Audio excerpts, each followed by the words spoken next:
আহ, হঠাৎ করে তীব্র ঠান্ডা এবং কাশিতে অনেকেই হঠাৎ করে দেখলাম যে আক্রান্ত হচ্ছেন।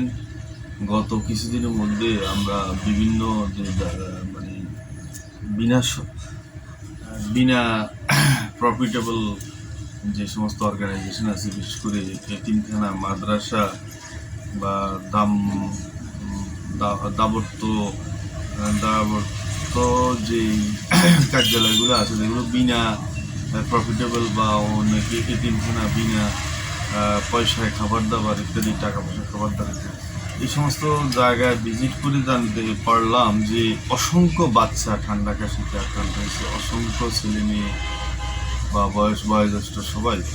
কারণ সময়টা খুবই সেন্সিটিভ একটা সময়। এই সময়টা অতিরিক্ত তাপমাত্রা এবং তীব্র হিটে মানুষ অনেক বেশি ঘামায় পড়ার ফলশ্রুতিতে মানুষ এই মানে তার ঠান্ডা যেই ঘামটা এটা শরীরের সাথে মিশে এবং পরবর্তীতে এটা না মুছলে এবং ওটা শুষ্ক না শুকাইলে সেই থেকে আপনার ঠান্ডা কাশিতে আক্রান্ত হওয়ার একটা পসিবিলিটি থাকে। বিশেষ করে রৌদ্র, আবার বৃষ্টি, আবার রৌদ্র, আবার ঠান্ডা, আবার এরকম পরিবেশে নিজেকে খাওয়াইয়ে নেওয়া কিংবা নিজেকে এই রৌদ্রের হাত থেকে নিজেকে নিরাপদ রাখা অনেকটা কঠিন হয়ে পড়ে। তো সেই সুবাদে আমরা এইটুকু বলতে পারি, আসলে এই ধরনের ঠান্ডা সর্দি কাশি নিয়ে আতঙ্কিত হওয়ার মতো কিছু নেই।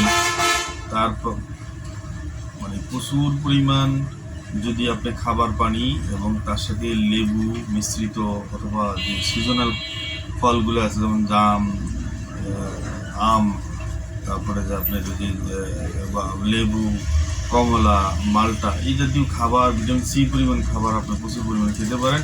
বিশেষ করে ঠান্ডা পানি যেন না খান সেদিকে খেয়াল রাখবেন। এছাড়া যখন আপনি বাহির থেকে আসবেন সেই ক্ষেত্রে আপনাকে অবশ্যই একটা ভালো ন্যাকড়া দিয়ে আমার শরীরটাকে মশা করবে, মুছে একেবারে সহিভাবে শুকিয়ে নেবেন শরীরটাকে।